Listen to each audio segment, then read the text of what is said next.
ಬೆಂಗಳೂರಿನಲ್ಲೇ ಅದು ಪ್ರಸಿದ್ಧವಾದ ಕಾಲೇಜು. ಇಲ್ಲಿ ದೇಶದ ವಿವಿಧ ರಾಜ್ಯಗಳಿಂದ ವಿದ್ಯಾರ್ಥಿಗಳು ವಿದ್ಯಾಭ್ಯಾಸಕ್ಕಾಗಿ ಬರ್ತಾರೆ. ಹೀಗೆ ಒಂದು ದಿನ ಎಲ್ಲ ವಿದ್ಯಾರ್ಥಿಗಳು ಮುಂಜಾನೆ ಕಾಲೇಜಿಗೆ ಬಂದು ತಮ್ಮ ತಮ್ಮ ಫ್ರೆಂಡ್ಸ್ ಜೊತೆ ಹರಟೆ ಹೊಡಿತಿದ್ದರು. ಆವಾಗ ಕಾಲೇಜಿನ ಗಂಟೆ ಬಾರಿಸಿತು. ಎಲ್ಲ ವಿದ್ಯಾರ್ಥಿಗಳು ತಮ್ಮ ತಮ್ಮ ಕ್ಲಾಸಿಗೆ ಹೋದ್ರು. ಅವತ್ತು ಸೈನ್ಸ್ ವಿದ್ಯಾರ್ಥಿಗಳಿಗೆ ವಿಶೇಷವಾದ ದಿನ. ಯಾಕಂದರೆ ಪ್ರೊಫೆಸರ್ ಮಹೇಶ್ ಆಗಲೇ ಕ್ಲಾಸ್ ರೂಮಿಗೆ ಬಂದು ಬೋರ್ಡ್ ಮೇಲೆ ಟೈಮ್ ಟ್ರಾವೆಲ್ ಎಂದು ದೊಡ್ಡದಾಗಿ ಬರೆದಿದ್ದರು. ಅದನ್ನ ನೋಡಿದ ವಿದ್ಯಾರ್ಥಿಗಳಿಗೆ ಒಂದಾ ಥರ ಕ್ಯೂರಿಯಾಸಿಟಿ. ಎಲ್ಲ ವಿದ್ಯಾರ್ಥಿಗಳು ಬಂದ ನಂತರ ಪ್ರೊಫೆಸರ್ ಮಹೇಶ್ ವಿದ್ಯಾರ್ಥಿಗಳಿಗೆ ಒಂದು ಪ್ರಶ್ನೆ ಕೇಳ್ತಾರೆ. ಅದೇನೆಂದರೆ, ಮಕ್ಕಳೇ, ನಿಮ್ಮಲ್ಲಿ ಯಾರಾದರೂ ಇದ್ದೀರಾ ಟೈಮ್ ಟ್ರಾವೆಲ್ ಮಾಡಿ ಬಂದು ಇಲ್ಲಿ ಕುಳಿತು ಕ್ಲಾಸ್ ಕೇಳ್ತಾ ಇರೋರು? ಅದನ್ನ ಕೇಳಿದ ವಿದ್ಯಾರ್ಥಿಗಳು ತಮ್ಮ ತಮ್ಮ ಮುಖ ನೋಡ್ಕೊಳ್ಳೋಕೆ ಸ್ಟಾರ್ಟ್ ಮಾಡ್ತಾರೆ ಮತ್ತು ವಿದ್ಯಾರ್ಥಿಗಳಲ್ಲಿ ಇನ್ನೂ ಹೆಚ್ಚು ಕ್ಯೂರಿಯಾಸಿಟಿ ಮೂಡುತ್ತದೆ. ಆಗ ಪ್ರೊಫೆಸರ್ ಮಹೇಶ್, ಹೌದು ಮಕ್ಕಳೇ, ಟೈಮ್ ಟ್ರಾವೆಲ್ ಅನ್ನೋದು ಒಂದು ಸಿದ್ಧಾಂತ. ಟೈಮ್ ಟ್ರಾವೆಲ್ ಮಾಡಿ ಬಂದು ನಮ್ಮ ಮಧ್ಯೆನೇ ಕೆಲವರು ಇರಬಹುದು ಅಂತ ಹೇಳ್ತಾರೆ. ಆಗ ಅಲ್ಲಿದ್ದ ವಿನಯ ಅನ್ನೋ ವಿದ್ಯಾರ್ಥಿ, ಸರ್, ಅವರು ನಮ್ಮ ಮಾಧ್ಯಾಹ್ನ ಇದ್ರೆ ಅವರ್ಯಾಕೆ ನಮಗೆ ಹೇಳೋದಿಲ್ಲ ಅಂತ ಕೇಳ್ತಾನೆ. ಆಗ ಪ್ರೊಫೆಸರ್, ಹೌದು, ಅವರು ತಮ್ಮನ್ನು ಯಾರಿಗೂ ಪರಿಚಯಿಸಿಕೊಳ್ಳೋದಿಲ್ಲ. ಯಾಕಂದರೆ ಅವರೇನಾದರೂ ನಿಮಗೆ ಟೈಮ್ ಟ್ರಾವೆಲ್ ಮಾಡಿ ಬಂದಿರೋದು ಅಂತ ಹೇಳಿದ್ರೆ ಪ್ರೆಸೆಂಟ್ ಅಲ್ಲಿ ಏನಾದರೂ ಸ್ವಲ್ಪ ಬದಲಾದರೆ ಅದು ಅವರ ಫ್ಯೂಚರ್ ಮೇಲೆ ಪರಿಣಾಮ ಬೀರಬಹುದು. ಅದಕ್ಕವರು ತಮ್ಮನ್ನ ಪರಿಚಯಿಸಿಕೊಳ್ಳೋದಿಲ್ಲ. ಈಗ ಹೇಳಿ, ನಿಮ್ಮಲ್ಲಿರಾದ್ರೂ ಟೈಮ್ ಟ್ರಾವೆಲ್ ಅನುಭವ ಮಾಡಿದವರಿದ್ದೀರಾ ಅಂತ ಪ್ರೊಫೆಸರ್ ಕೇಳ್ತಾರೆ. ಆಗ ಅಲ್ಲೇ ಮುಂದೆ ಕುಂತಿರೋ ಪ್ರಿಯಾ ಅನ್ನೋ ವಿದ್ಯಾರ್ಥಿ ಎದ್ದು ನಿಂತು, ಸರ್, ನನಗೆ ಈ ಥರ ಒಂದು ಅನುಭವ ಆಗಿದೆ ಅಂತ ಹೇಳ್ತಾಳೆ. ಆಗ ಪ್ರೊಫೆಸರ್, ಹೌದು, ಏನದು ಹೇಳು ಅಂತ ಹೇಳ್ತಾರೆ. ಆಗ ಪ್ರಿಯಾ, ಸರ್, ನಾನು ಹೈಸ್ಕೂಲ್ನಲ್ಲಿ ಇರೋವಾಗ ನನ್ನ ಶಾಲೆ ನಮ್ಮ ಮನೆಯಿಂದ ದೂರ ಇತ್ತು. ಆವಾಗ ನಾನು ಶಾಲೆಗೆ ಬಸ್ಸಿನಲ್ಲಿ ಹೋಗುತ್ತಿದ್ದೆ. ಒಂದು ದಿನ ಬಸ್ಸಿನಲ್ಲಿ ಹೋಗೋವಾಗ ಒಬ್ಬ ವಯಸ್ಸಾದ ಮಹಿಳೆ ನನ್ನನ್ನೇ ನೋಡ್ತಾ ಇದ್ದರು. ನಾನು ಅವಾಗ ಯಾರೋ ಇರಬೇಕು ಅಂತ ತಲೆ ಕೆಡಿಸಿಕೊಳ್ಳಲಿಲ್ಲ ಅಂತ ಹೇಳ್ತಾಳೆ. ಆದರೆ ಆ ಮಹಿಳೆ ಮತ್ತೆ ದಿನ ಶಾಲೆಗೆ ಹೋಗೋ ಬಸ್ಸಿನಲ್ಲಿ ಬರ್ತಾ ಇದ್ದರು ಮತ್ತು ನನ್ನನ್ನೇ ನೋಡ್ತಾ ಇದ್ದರು. ನಂಗೂ ಅವರನ್ನ ಎಲ್ಲೋ ನೋಡಿದ ಗುರುತು, ಆದ್ರೆ ನನಗೆ ಗೊತ್ತಿಲ್ಲ ಎಲ್ಲಿ ಅಂತ ಹೇಳ್ತಾಳೆ. ಒಂದು ದಿನ ನಾನು ಧೈರ್ಯ ಮಾಡಿ ಅವರನ್ನ ಯಾರು ಅಂತ ಕೇಳೋಕೆ ಹೋದೆ. ಅಂದಿನಿಂದ ಅವರು ಮತ್ತೆ ಎಲ್ಲೂ ಕಾಣಿಸಲಿಲ್ಲ. ನಾನು ಯಾರೋ ಇರಬೇಕು ಅಂತ ಮರೆತು ಬಿಟ್ಟೆ. ಆದರೆ ಕೆಲವು ದಿನಗಳ ನಂತರ ನಾನು ನನ್ನ ಮೊಬೈಲಲ್ಲಿ ನಾನು ವಯಸ್ಸಾದಾಗ ಹೇಗೆ ಕಾಣಿಸುತ್ತೇನೆ ಅಂತ ನನ್ನ ಫೋಟೋ ಫಿಲ್ಟರ್ ಹಾಕಿ ನೋಡ್ತಾ ಇದ್ದೆ. ಅವಾಗ ನನಗೆ ಒಂದು ಕ್ಷಣ ಶಾಕ್ ಆಯ್ತು. ಯಾಕಂದರೆ ನನ್ನ ಫೋಟೋ ಮತ್ತು ಆ ಮಹಿಳೆ ಮುಖ ಒಂದೇ ಆಗಿತ್ತು. ಅಂದಿನಿಂದ ನಾನು ಅವರನ್ನು ಎಲ್ಲ ಕಡೆ ಹುಡುಕಿದೆ, ಆದರೆ ಅವರು ಎಲ್ಲೂ ನನಗೆ ಸಿಗಲಿಲ್ಲ. ಮತ್ತೆ ನನಗೆ ನಂಬಿಕೆ ಇದೆ, ನಮ್ಮ ಮಧ್ಯೆಯೇ ಟೈಮ್ ಟ್ರಾವೆಲ್ ಮಾಡಿ ಬಂದವರು ಇದ್ದರೆ ಮತ್ತು ನಾನು ಒಂದು ದಿನ ಅವರನ್ನು ಕಂಡು ಹಿಡಿಯುತ್ತೇನೆ ಅಂತ ಹೇಳ್ತಾಳೆ. ಇದನ್ನು ಕೇಳಿದ ವಿದ್ಯಾರ್ಥಿಗಳು ಒಂದು ಕ್ಷಣ ಶಾಕ್ ಆಗಿ ಬಿಟ್ಟರು. ಆಗ ಕಾಲೇಜಿನ ಗಂಟೆ ಬಾರಿಸಿತು ಮತ್ತು ಎಲ್ಲ ವಿದ್ಯಾರ್ಥಿಗಳು ಹೊರಗೆ ಬಂದು ಟೈಮ್ ಟ್ರಾವೆಲ್ ಬಗ್ಗೆ ಯೋಚಿಸುತ್ತಾ ಇದ್ದರು. ಆಗ ಪ್ರಿಯಾ ಮತ್ತು ಅವಳ ಸ್ನೇಹಿತೆ ಗೀತಾ ಒಬ್ಬರು ಹೊರಗೆ ಬಂದು ಟೈಮ್ ಟ್ರಾವೆಲ್ ಬಗ್ಗೆ ಮಾತನಾಡುತ್ತಾ ಇದ್ದಾರೆ. ಆಗ ಗೀತಾ, ಪ್ರಿಯಾ, ನೀನು ಟೈಮ್ ಟ್ರಾವೆಲ್ ಬಗ್ಗೆ ತುಂಬಾ ತಲೆ ಕೆಡಿಸ್ಕೊಂಡಿದೀಯಾ? ಅದು ಒಂದು ಸಿದ್ಧಾಂತ ಮಾತ್ರ, ಅದರ ಬಗ್ಗೆ ಯೋಚನೆ ಮಾಡೋದು ಬಿಡು. ಈಗ ಕ್ಯಾಂಟೀನ್ಗೆ ಹೋಗಿ ಊಟ ಮಾಡೋಣ ಬಾ ಅಂತ ಹೇಳಿ ಇಬ್ಬರು ಕ್ಯಾಂಟೀನ್ಗೆ ಹೋಗ್ತಾರೆ. ಅಲ್ಲಿ ಊಟ ಆರ್ಡರ್ ಮಾಡಿ ಊಟ ಮಾಡ್ತಿರ್ತಾರೆ. ಆಗ ಪ್ರಿಯಾ, ನೋಡು ಗೀತಾ, ನಾನ್ ಒಂದಲ್ಲೊಂದಿನ ಟೈಮ್ ಟ್ರಾವೆಲ್ನ ಕಂಡು ಹಿಡಿತೀನಿ ಅಂತ ಅಲ್ಲೂ ಅದೇ ವಿಷಯದ ಬಗ್ಗೆ ಮಾತಾಡ್ತಿರ್ತಾಳೆ. ಊಟ ಮುಗಿಯುತ್ತೆ. ಹೌದು, ಕಂಡು ಹಿಡಿಯುವಂತೆ ಬಿಲ್ ಕೊಟ್ಟ ಬರೋಣ ಬಾ ಅಂತ ಬಿಲ್ ಕೊಡಲು ಕೌಂಟ್ರಿಗೆ ಬರ್ತಾರೆ. ಅಲ್ಲಿ ಹಣ ಕೊಟ್ಟು ಚಿಲ್ಲರೆ ವಾಪಸ್ ತಗೋತಾರೆ. ಏನು ಗೀತಾ, ನಿನಗೆ ನನ್ನ ಮೇಲೆ ನಂಬಿಕೆ ಇಲ್ಲವಾ?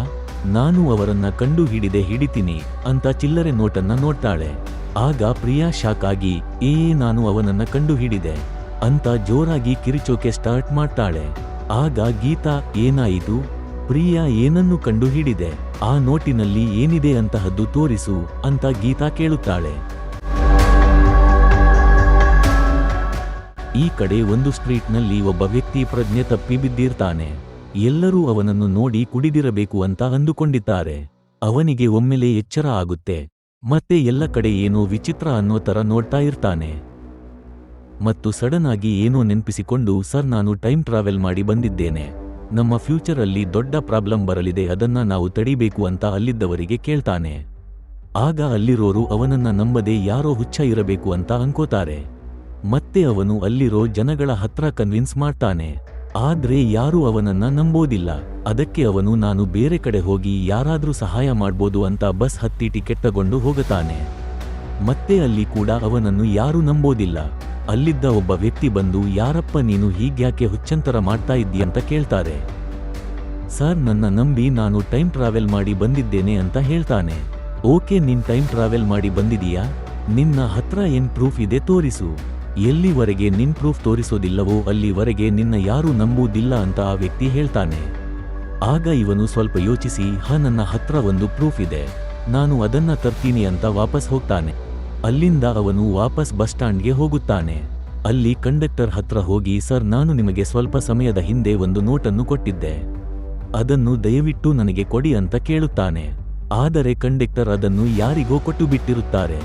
ಇರುವ ಒಂದು ಪ್ರೂಫ್ ಅನ್ನು ಕೂಡ ಕಳೆದುಕೊಂಡು ಬೇಜಾರಾಗಿ ಅಲ್ಲೇ ಒಂದು ಬೆಂಚ್ ಮೇಲೆ ಹೋಗಿ ಕುಳಿತುಕೊಳ್ಳುತ್ತಾನೆ.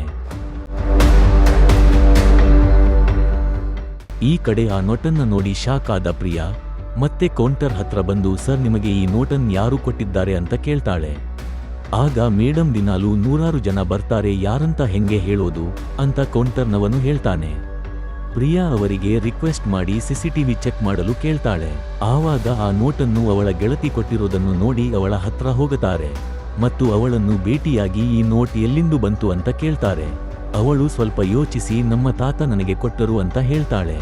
ಆಗ ಎಲ್ಲರೂ ಸೇರಿ ಅವರ ತಾತನ ಹತ್ರ ಬಂದು, ತಾತ, ಈ ನೋಟನ್ನು ನಿಮಗೆ ಯಾರು ಕೊಟ್ಟರು ಅಂತ ಕೇಳ್ತಾರೆ. ಆಗ ತಾತ, ನಾನು ಬಸ್ಸಿನಲ್ಲಿ ಬರಬೇಕಾದರೆ ಕಂಡಕ್ಟರ್ ಕೊಟ್ಟರು ಅಂತ ಹೇಳ್ತಾರೆ. ಆಗ ಪ್ರಿಯಾ ಮತ್ತು ಗೀತಾ ಇಬ್ಬರು ಬಸ್ ಸ್ಟಾಂಡ್ಗೆ ಹೋಗ್ತಾರೆ ಮತ್ತು ಆ ಕಂಡಕ್ಟರ್ ಬಳಿ ಹೋಗಿ, ಸರ್, ನಿಮಗೆ ಈ ನೋಟನ್ನು ಯಾರು ಕೊಟ್ರು ಅಂತ ಕೇಳ್ತಾರೆ. ಆಗ ಕಂಡಕ್ಟರ್, ಯಾರಂತ ಹೇಳೋದಮ್ಮ, ದಿನ 1000 ಜನ ಓಡಾಡ್ತಾರೆ, ಗೊತ್ತಿಲ್ಲ ಅಂತ ಹೇಳ್ತಾನೆ. ಆಗ ಪ್ರಿಯಾಗೆ ತುಂಬಾ ದುಃಖ ಆಗುತ್ತೆ, ಅವಳ ಕಣ್ಣಲ್ಲಿ ನೀರು ಬರುತ್ತಿರುತ್ತೆ. ಆಗ ಕಂಡಕ್ಟರ್ ಅವರನ್ನ ಕರೆದು, ನೋಡಿ, ಸ್ವಲ್ಪ ಸಮಯದ ಹಿಂದೆ ಒಬ್ಬ ಬಂದು ನಿಮ್ಮ ತರಾನೇ ನೋಟಿನ ಬಗ್ಗೆ ಕೇಳ್ತಾ ಇದ್ದ, ಅವನು ಇಲ್ಲೇ ಎಲ್ಲೋ ಇರಬಹುದು ನೋಡಿ ಅಂತ ಹೇಳ್ತಾರೆ. ಆಗ ಅವರಿಬ್ಬರು ಎಲ್ಲಾ ಕಡೆ ನೋಡ್ತಾರೆ, ಎಲ್ಲೂ ಯಾರೂ ಸಿಗಲ್ಲ. ಅವರಿಗೆ ತುಂಬಾ ನಿರಾಶೆಯಾಗುತ್ತೆ. ಆಗ ಅಲ್ಲಿ ಎಲ್ಲಾ ಕಡೆ ಮೋಡ ಆವರಿಸಿ ಗಾಳಿ ಬೀಸುಕ್ಕೆ ಶುರುವಾಗುತ್ತೆ. ಪ್ರಿಯಾಳ ಕೈಲಿದ್ದ ನೋಟು ಗಾಳಿಗೆ ಹಾರಿ ಹೋಗಿ ಅಲ್ಲೇ ಸ್ವಲ್ಪ ದೂರದಲ್ಲಿ ಬೆಂಚ್ ಮೇಲೆ ಕುಳಿತಿದ್ದ ವ್ಯಕ್ತಿ ಹತ್ರ ಬೀಳುತ್ತೆ. ಅದನ್ನ ನೋಡಿದ ಆ ವ್ಯಕ್ತಿಗೆ ಆಶ್ಚರ್ಯ ಆಗುತ್ತೆ, ಯಾಕಂದರೆ ಅವನೇ ಆ ವ್ಯಕ್ತಿಯಾಗಿರುತ್ತಾನೆ.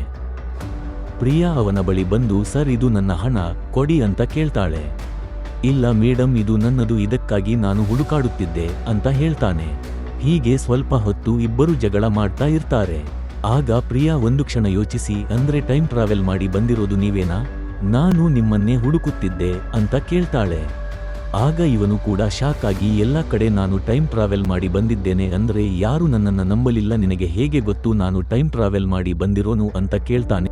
ಅಷ್ಟಕ್ಕೂ ಆ ನೋಟಿನಲ್ಲಿ ಅಂತಹದ್ದೇನಿದೆ ಅಂತ ಗೀತಾ ಕೇಳ್ತಾಳೆ.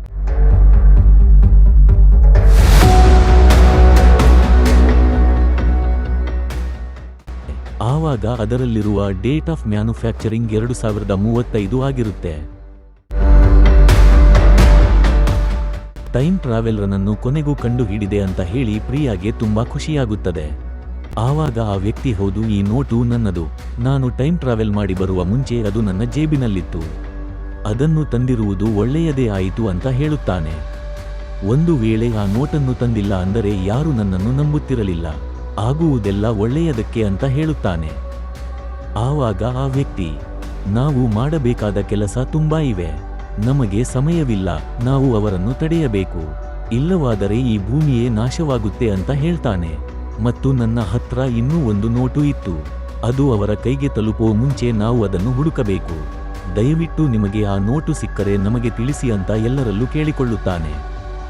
ಆ ವ್ಯಕ್ತಿ ಯಾರು, ಅವನು ಹೇಗೆ ಟೈಮ್ ಟ್ರಾವೆಲ್ ಮಾಡಿ ಬಂದನು ಮತ್ತು ಫ್ಯೂಚರ್ನಲ್ಲಿ ಏನು ಪ್ರಾಬ್ಲಮ್ ಬರಲಿದೆ, ಅದನ್ನು ತಡೆಯೋದಕ್ಕೆ ಅವನು ಟೈಮ್ ಟ್ರಾವೆಲ್ ಮಾಡಿ ಬಂದಿದ್ದಾನಾ, ಅದನ್ನು ನಾವು ಮುಂದಿನ ಪಾರ್ಟ್ನಲ್ಲಿ ನೋಡೋಣ.